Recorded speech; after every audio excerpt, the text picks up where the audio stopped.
Hello, in this video I'm going to go over how to create a 2D endless runner game inside of Unreal Engine.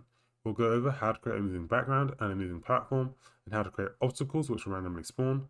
If our player character gets hit by one of the obstacles, they'll get game over, and they'll have the opportunity to restart the game. To get started, I've opened up the Unreal project browser, and you just want to start with a blank project, and make sure the starter content is not checked.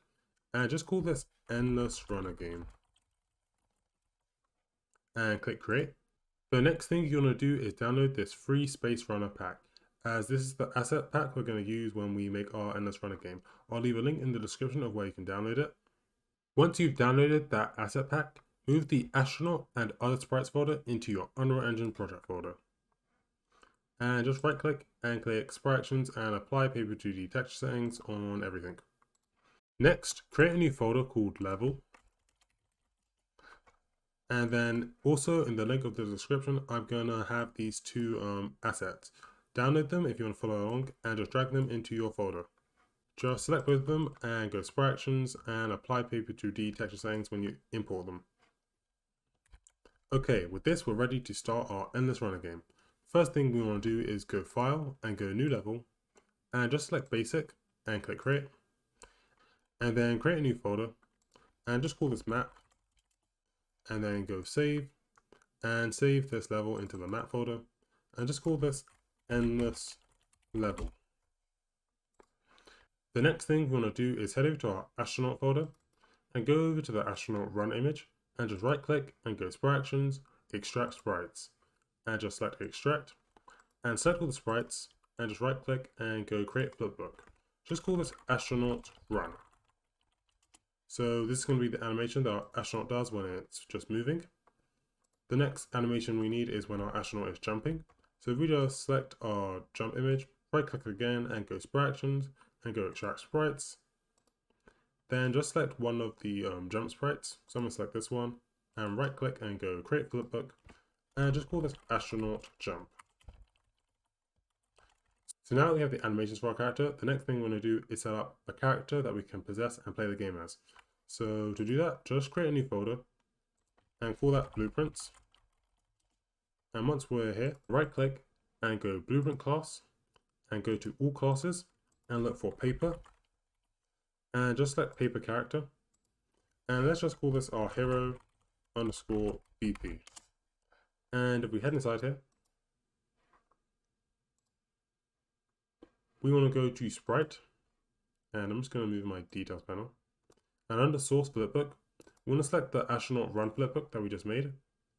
It's a bit small, so what we can do is go to a Transform and go to Scale.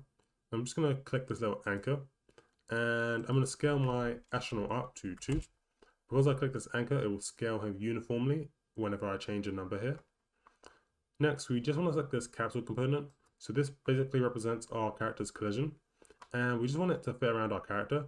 So we'll adjust its capsule half height and the capsule radius so it fits around our astronaut character. So I think that looks good. Next, we're going to go to Components and go Add and look for Spring Arm. And with the spring arm selected, we're going to go Add and look for Camera. So this camera is what we're going to be viewing the game through. So we just want to select the spring arm and rotate it so it's facing our character head on. That way, when we are playing our game, we're going to view our character from this angle. With that, we can just compile and close this. And I want you to just right click and go Blueprint Class and select Game Mode Base. And just call this Endless Runner Game Mode. The game mode basically contains all the details of how we want our level to behave. And what we're going to do, under classes, we're going to go to default pawn class. And we just want to change this to be the hero BP that we just made. And now if I just go compile and save, if I close this and go to window and go to world settings, under world settings, if I change my game mode to be my Endless Runner game mode, and inside my viewport, if I go Add and I go Basic and I go Player Start, my hero BP is going to spawn wherever this player start is. And now I go play. When I start the game, it will spawn me in where I basically specified my player start is, and I'll spawn in as the hero BP character. Okay, so the next thing we're going to do is create an endless level. I want you to go add and look for shape and just select cube. And just expand this. And then I want us to go to our level folder and just right click on this cave background and go create material. And just drag and place this material onto this cube. And I'm just gonna adjust its scale. So you can go here to adjust its scale, rotation, or where it is in the world. And now if I go play, we can see that background, although everything looks kind of weird. So if we go to our blueprint folder, into our hero BP, we want to select our camera, and for 2D games, it's normally good to have an orthographic perspective. This will make everything look flat. This will make everything look flat. And here under author width, we can change how zoomed in or zoomed out the camera is going to be. So if I make this have a value of, let's say, 512, it'll start quite close to the player character. But if I change this to be a value of something like 1000, then the camera will start quite far away from the character. So the next thing I want you to do is basically adjust it so this cube fits nicely behind the player character. Once you've done that, we're going to make it look like this background is moving. In order to achieve that effect, what we can do is go to our material, and what we want to do is look for texture coordinate. So you just right click, look for texture coordinate, then just drag off here and look for panel. And just hook this up here. So if we just select panel, using the speed X and speed Y, we can basically make this material rotate and look like it's moving. So if I just put a value in speed X of 1 and go apply, we can see that my material is moving towards the left. If I put a value of 0 in X and put a value of 1 in Y, it will look like my material is moving up. So we can basically use this to make the material look like it's moving. Under speed X, make it have a value of 0, and under speed X, make it have a value of 0.02. Then go apply. And now if I go play, we can see that this cube, the material on it is moving towards the left, which kind of gives us the effect that we're kind of moving forward. The next thing I'm going to do is add a platform for our character to walk on. So we're just going to press Ctrl C and Ctrl V and duplicate this cube.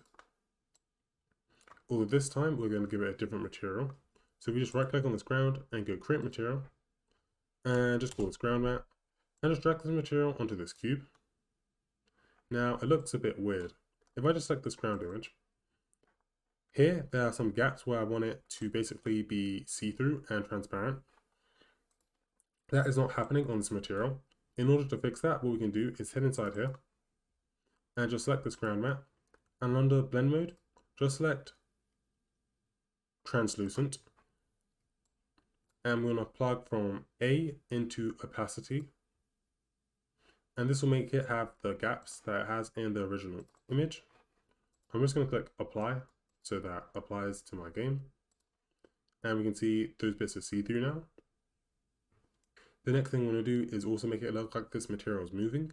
So I'm just going to select my ground mat, and I'm just going to copy the texture coordinate and panel nodes here and paste them here. Although this time I'm going to make my ground move a bit faster. So under speed X, I'm going to make this have a value of 2. Actually, that's a bit fast, so I'll make it have a value of 1, and I'll just apply that. So that's a bit fast, so I'll actually make this 0.3.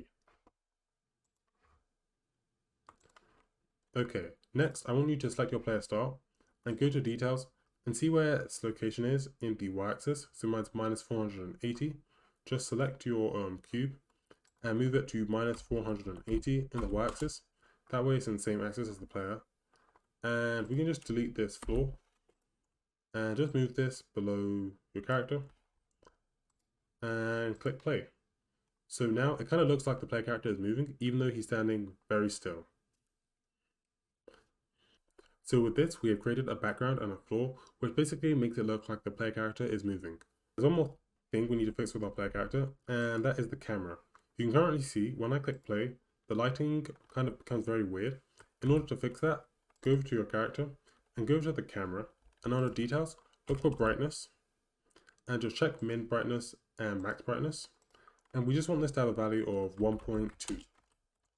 So the way this works, the higher the value this is, the darker the camera is going to be, and the lighter the value this is, the lighter it's going to be. So I go compile and save, and go play. When we start my game, my camera's looking relatively dark, but if say I change this to have a value of 0.2 and 0.2, then the camera's going to look very bright. But I think a value of 1.2 looks quite nice, so I'm just going to change it back to that. Next, quick tip. When working with 2D games inside Unreal Engine, I like to go over to Lit and just change it to be unlit. That way it's a bit easier to see everything. So the next thing we're going to do is make it so that our player character can jump, because later in this tutorial, we're going to be adding some obstacles and our player character is going to need to be able to jump in order to avoid them. We'll also make it so our player character has a score, and for every second that they're alive, we'll increase their score. Go to Edit and just go Project Settings and scroll down and go Input and go Add New Action Mapping. This is where we can add some new keys to do certain events in our game.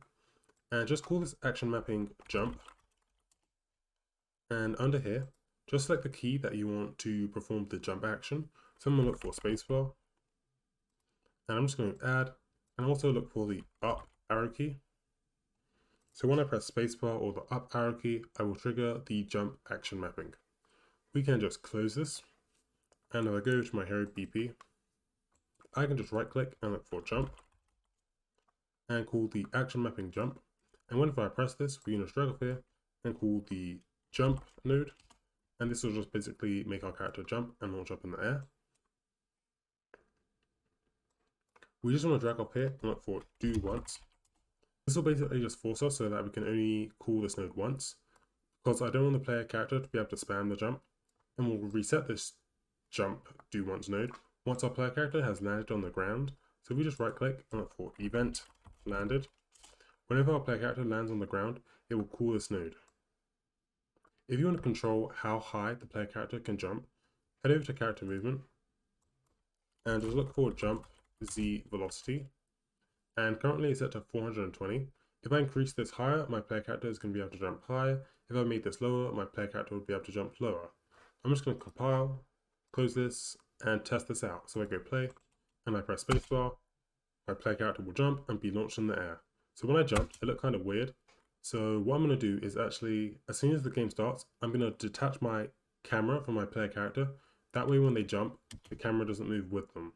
So if I go back to my hero blueprint, event begin play, we can just drag in our camera, because it's automatically attached to our hero blueprint.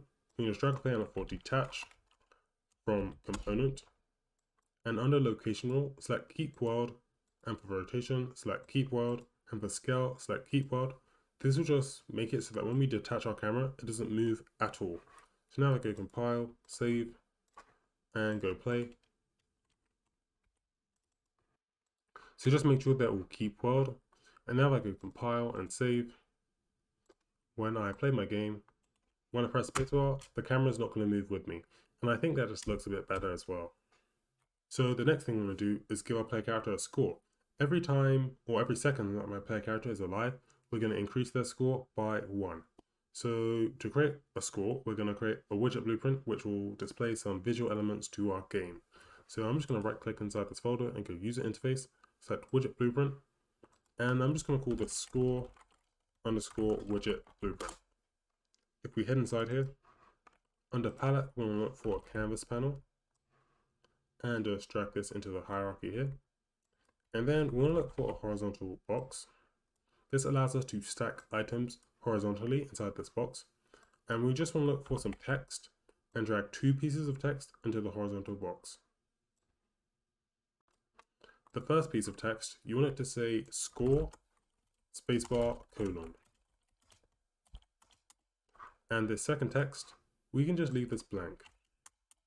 Although under details, just call this score and make sure it is variable.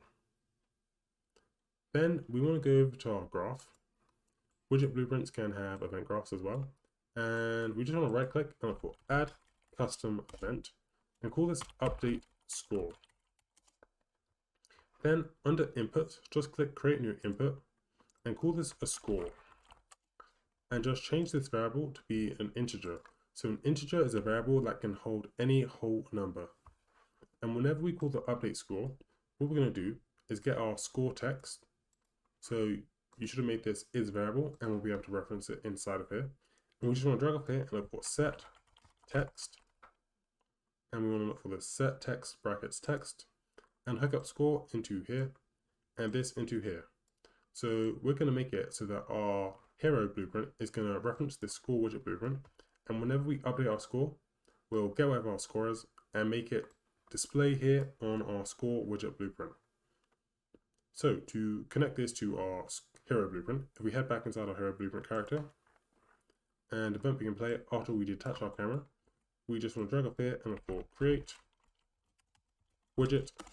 And the widget we want to create is going to be the score widget blueprint that we just made. Then we just want to right click and promote this to be a variable and call this score.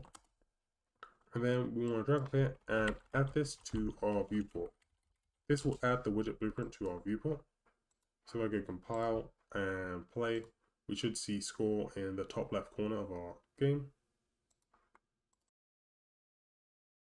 Then after our gameplay node has started, after we add our score to our viewport, we just want to drag up here and for set timer by event. For the time, just make this 1 second and just check this looping box and just drag off this event and look for add custom event and call this update score. Then we want to create a new variable, so we just go create new variable and call this score. Whoops, I already have a variable called score, so I'm going to call this score integer. And under variable type, just change this to be an integer. And just drag this in here and look for get score. And drag up here and look for increment int. This will increase it by 1. So what we're doing is when we call this time event, every 1 second, we'll get our score integer and increase it by 1. Then we're going to drag in our score widget blueprint reference and we'll call the update score custom event. And we'll hook up from here into here and here into here. And now I go compile and go play. Every second, my score should increase by 1. So you can see it's 5, 6, 7. Every second, my score will increase by 1. Hello, so the next thing we're going to do is add some obstacles that our player character is going to have to avoid. If we head over to the other sprites folder, select the rock shards and just right click and go sprite actions and extract sprites. And we're going to randomly hurl rocks towards our player character and they're going to have to avoid them.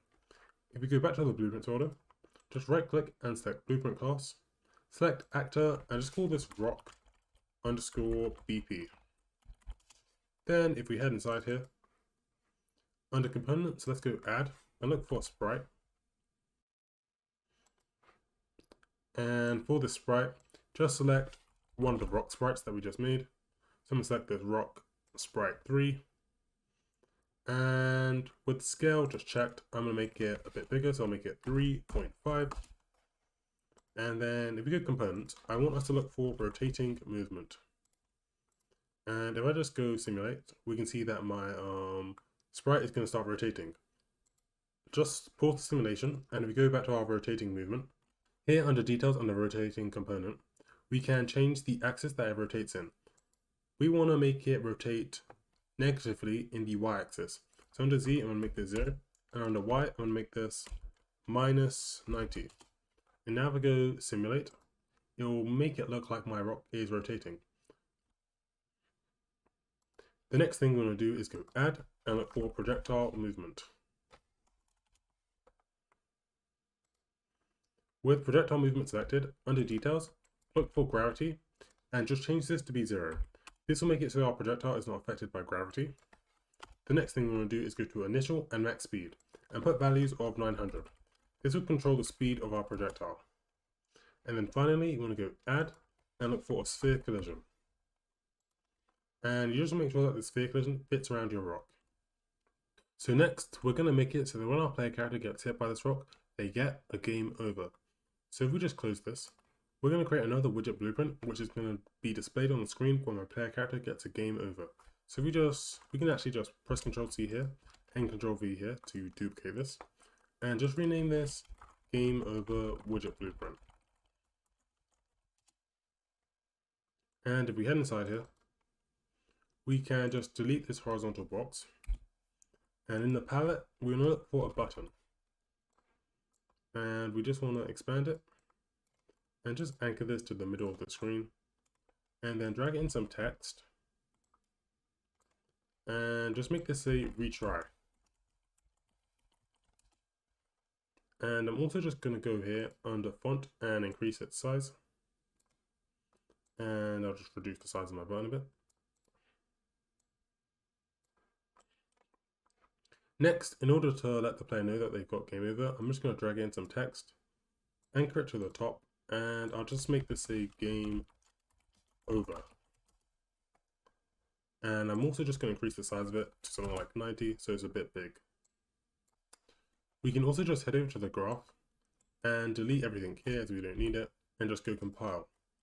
Then, if we head over to our hero blueprint, in some free space, just right click and look for add custom event, and just call this player dead. And we'll call this event whenever our player character dies. And the first thing we're going to do is create a new variable and call it isDead. Make sure this variable is a boolean, and we just want to drag this in and look for set and just hook this up here and check it. So when our player character dies, we'll set the isDead variable to be true. Now, when this variable is true, this is going to limit our character's functions in some way.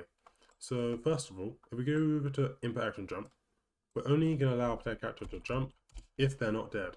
So we'll drag in this isDead variable, hook up here, and hook up false into here. And I'll just break the link here. So my player character is only going to be able to jump if they're not dead. We're just going to copy this, and we also want to paste this here where we update our player character's score. So we're only going to be updating our player character's score if they're not dead. So I'll just hook this into here and false into here. Then, after we set that our player character is dead, what we're going to do is create a widget, and this widget is going to be the game over widget, and we're going to add this to our viewport.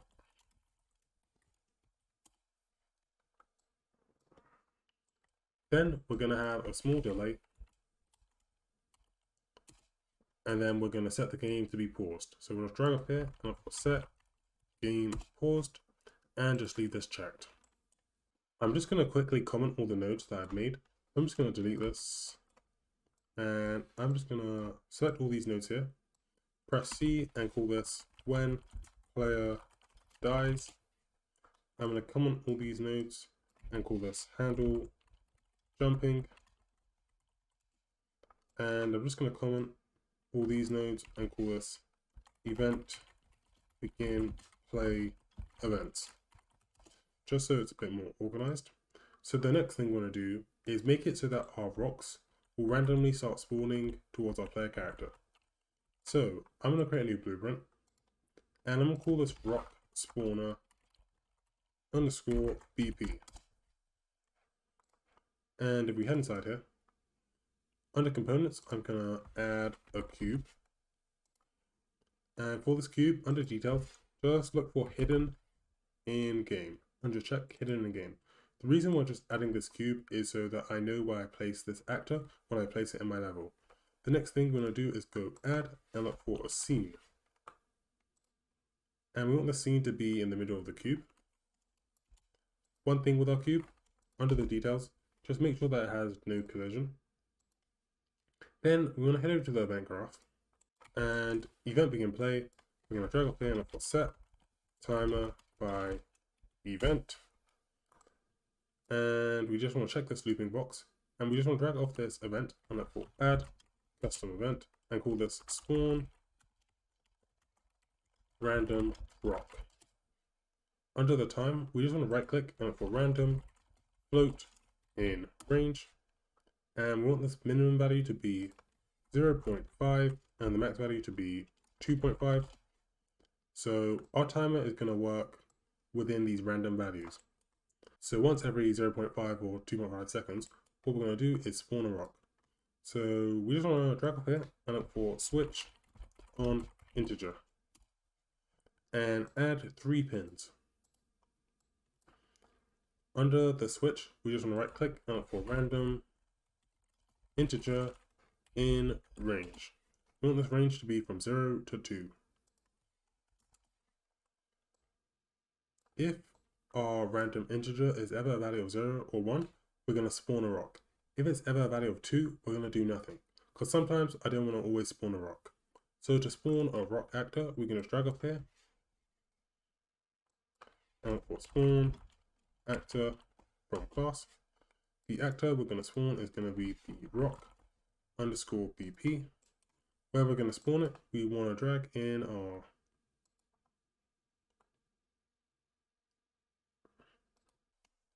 So it looks like I accidentally deleted my scene. So in the components, I'm going to add and look for scene. And where we're going to spawn our rock BP, we just want to drag in our scene and look for get world transform. And just hook this up here. And we also want to hook from 1 into here. So then every 0.5 to 2.5 seconds, we're going to randomly spawn a rock if this value is between 0 and 1. If we head back to our rock BP, we just want to select this sphere, scroll down and go on component, we can overlap. If we, off the other actor, we can cast to the hero BP or whatever your character is called. Then we'll call the death or the player dead custom event that we set up inside our player character. So I'm just going to compile this, close this, and add my rock spawn. One thing with our rock spawn, we want it to be in the same layer as our player character. So my player character and this cube on layer 480 of the y-axis. So I'm going to put this on layer minus 480 of the y-axis. I'm just going to save everything and go simulate. So I can see that I placed my rock spawner in the wrong direction. So I'm just going to select it and rotate it so that it will start facing towards my player character. I'm just going to go simulate again. And we can see it spawning rocks in my direction. I'm just going to now play my game. So rock came, it hit me, and then says game over, and then offers me the option to retry. So I can see there are a couple of things that I left out. When we get our game over screen, we can't actually click on the retry button. In order to fix that, if we go to our game over widget, on event construct, what we want to do is just right click, look for get player controller, and just drag up here and look for set show mouse cursor. And we just want to make sure that this is checked. Then we want to drag up here and look for set input mode UI only. We then just want to copy these nodes and head back to our hero blueprint. And event begin play, before we do anything, we just want to copy these nodes here, hook them up here, although this time we want to make sure that our mouse cursor is not showing, and we want to set the game to be game mode only. So if you look for set input game only, and this will just make it so that we can instantly start controlling our player character. Normally you have to like click the left mouse button in order to get control of your player character. I'll hook up all these nodes here and just move this back a bit. And the final thing I'm going to do is add some animations to my player character. Currently he just does the running animation. We're going to make him do a jumping animation and an animation when he dies. So I go back to my event graph. We just want to right click and look for event tick. And event tick will run every single frame. And event tick, what we're going to do is drag in our character movement. And if our character is falling, that means they're in the air. And we're going to play the jumping animation. So we'll just drag up here and look for branch. So when my player character is in the air, then we'll drag in the sprite and set the sprite, scroll, set the flipbook to be the astronaut jump. However, if this is false, that means my player character must be running. So we'll just copy this and make it so our character is doing the running animation. And then one final thing, if my player character is ever dead, then we'll make them play the death animation. So I'm just going to add another branch. And the condition for this branch is going to be is dead. If this is false, then we'll just do this. However, if this is true, then we'll set my astronaut to do their death animation. So I think I forgot to set up a death animation, so I'll go here. I'm actually just going to leave this blank because I don't actually like how this looks. So I'm going to go back to my hero BP, and when my player character is dead, we'll just make it have no animation. Then inside of our game over widget blueprint, I forgot to do something. Here, if we just select this button and scroll down, when we click this button, we're gonna get the current level that we're in. So get the current level name, and then we'll drag off here, look for open level by name, and just hook this up here and go compile. This way, when we click this button, it will open the level that we are currently in, and the player will have an opportunity to replay the game. So now I can go play. My score will start increasing. A rock should randomly appear soon. Whoops, so I failed to jump over it. It hit me and I got game over. If I click retry, the game will restart and I can try again. Hello, so I reopened my Endless Runner project and I found out there were some weird lights. I'm not sure why they're appearing. It didn't happen before, but just in case you get that, I found that when I removed the sky atmosphere, I think it removed those lights. So you can remove the sky atmosphere in case you get that weird lighting issue. And with that, we have created a 2D Endless Runner game. Hopefully this serves as a good framework / base to start creating a 2D Endless Runner game. That's all for this video. If you enjoyed, like and subscribe, and I'll see you guys next time. Bye.